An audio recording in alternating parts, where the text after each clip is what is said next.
If you've ever believed the Wild West was only about shootouts and gold rushes, you're in for a surprise.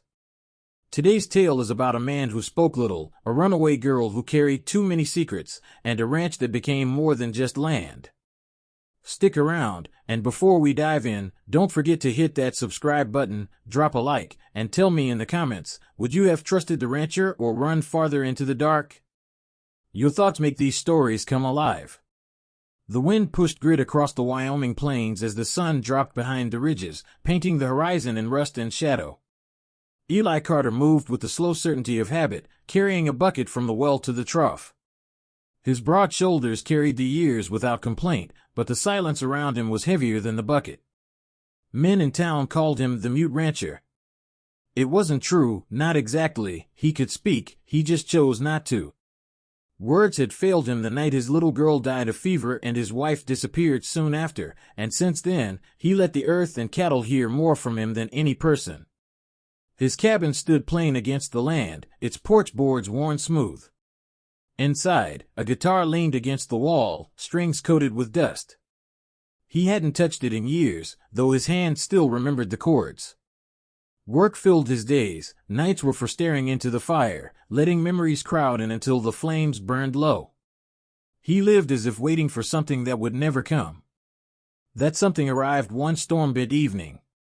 The wind howled through the cottonwoods and lightning tore the sky when Eli heard a sound not made by weather. He froze, listening, the scrape of a latch near the barn.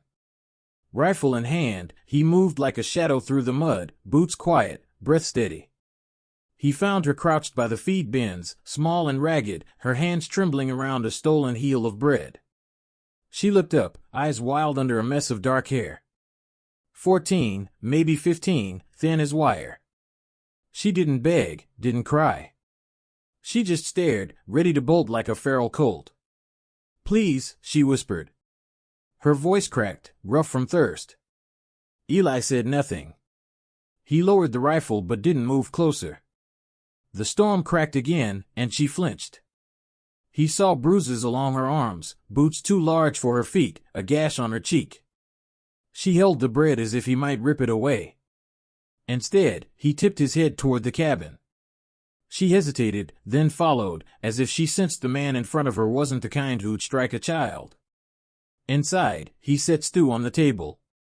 She devoured it, spoon clattering, eyes darting as though expecting punishment.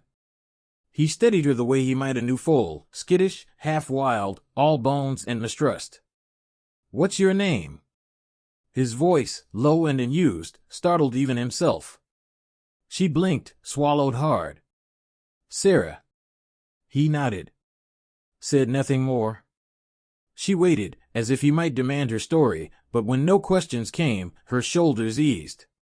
The silence between them became something steadier than her fear. That night he put her in the bunkhouse with a quilt.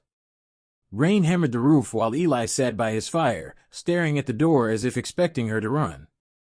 She didn't. By morning, she was out feeding his chickens, awkward in her movements but determined. Days lengthened into a rhythm. She patched fences with him, though she had to use both hands to lift a hammer.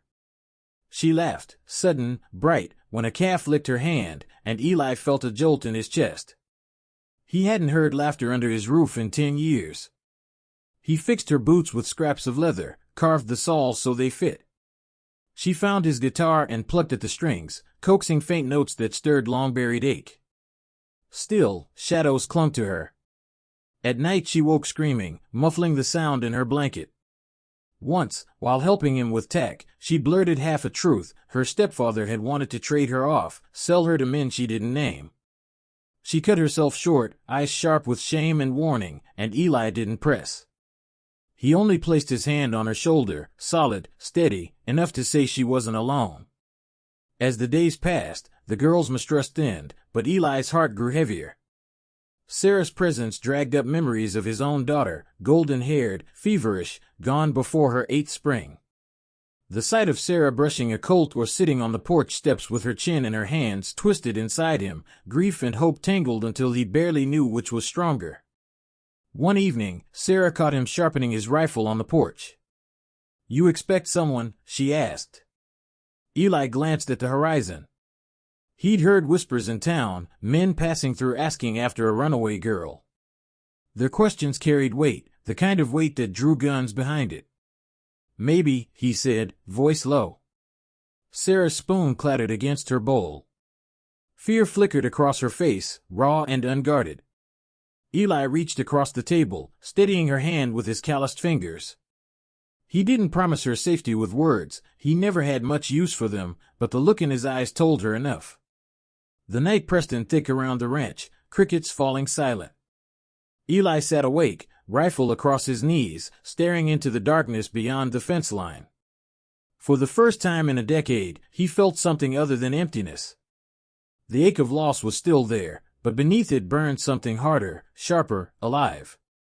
Protectiveness. The storm that had carried Sarah to his ranch hadn't ended, it was only gathering. And Eli Carter, the silent rancher, would be ready when it broke. The first sign of trouble came when hoofbeats rattled through the town of Red Bluff, carrying with them dust and questions. 3 men in trail-worn coats, their eyes like gun barrels, dismounted outside the saloon and began asking about a runaway girl. Their words weren't loud, but the way they leaned close, the way their hands rested near holsters, spread the message clear as a bell: this girl wasn't theirs to lose. She was theirs to claim, and they intended to take her back. News traveled faster than stagecoaches in a town that small. By evening, Eli Carter heard from the storekeeper's boy that strangers were sniffing around. He said nothing, just paid for his sack of flour and rode out. His silence, as always, was heavier than talk. The boy watched him ride, sensing the storm gathering in the man's wake. Back on the ranch, Sarah noticed it immediately. Eli's movements were tighter, sharper, his eyes cutting to the tree line more often. When he handed her a revolver, small enough to sit in her hand, she stared at it as though it might bite. "I don't." "You learn," Eli said. His voice was steady, gravelly, leaving no room for refusal.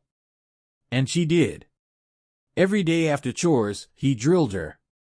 He showed her how to load, how to breathe, how to steady her hands until the barrel aligned with the post he set up on the fence.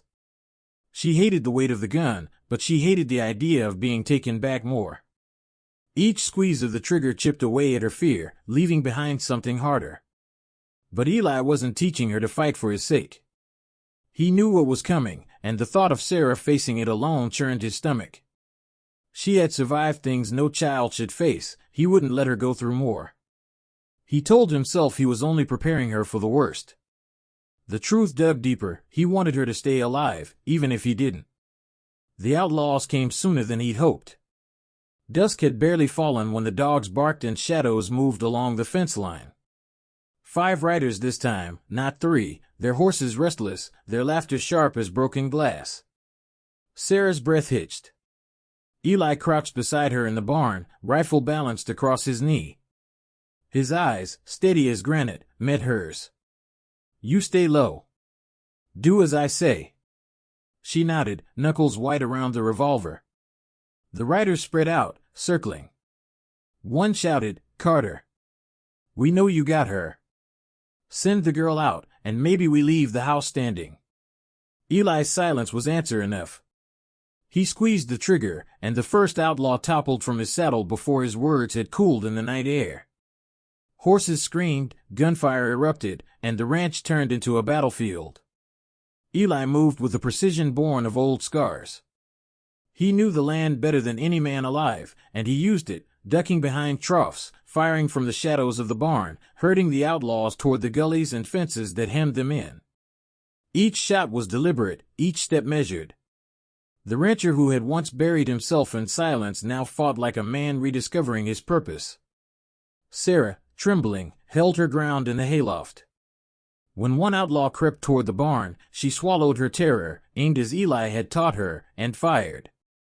The man collapsed, cursing, clutching his shoulder. She dropped the revolver, shocked at the ringing in her ears, but when Eli glanced up at her, there was no reproach in his eyes. Only pride. The fight dragged bloody across the yard. By the time the last 2 outlaws fell, one dead and the other crawling, clutching his gut, the night was thick with smoke and the copper tang of blood. Sarah crept from the loft, wide-eyed, as Eli dragged the wounded man into the lamplight. "Who sent you?" Eli's voice cracked through the silence, more words than Sarah had ever heard him speak at once. The outlaw spat blood. "Man named Whitlock. Girl's stepfather. Said her mama owed him. Said she weren't his to keep but his to sell." His laugh was broken glass, bitter and thin.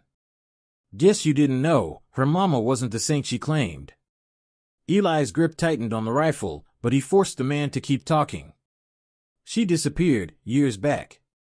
Sold the kid to cover her trail. Said the girl's real father would never come looking, not after all this time." His gaze flicked to Eli, mocking.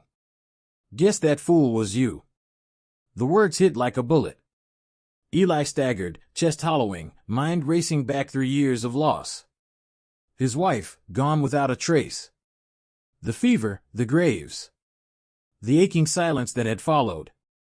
And now this ragged girl, sitting in his barn with his eyes staring back at him.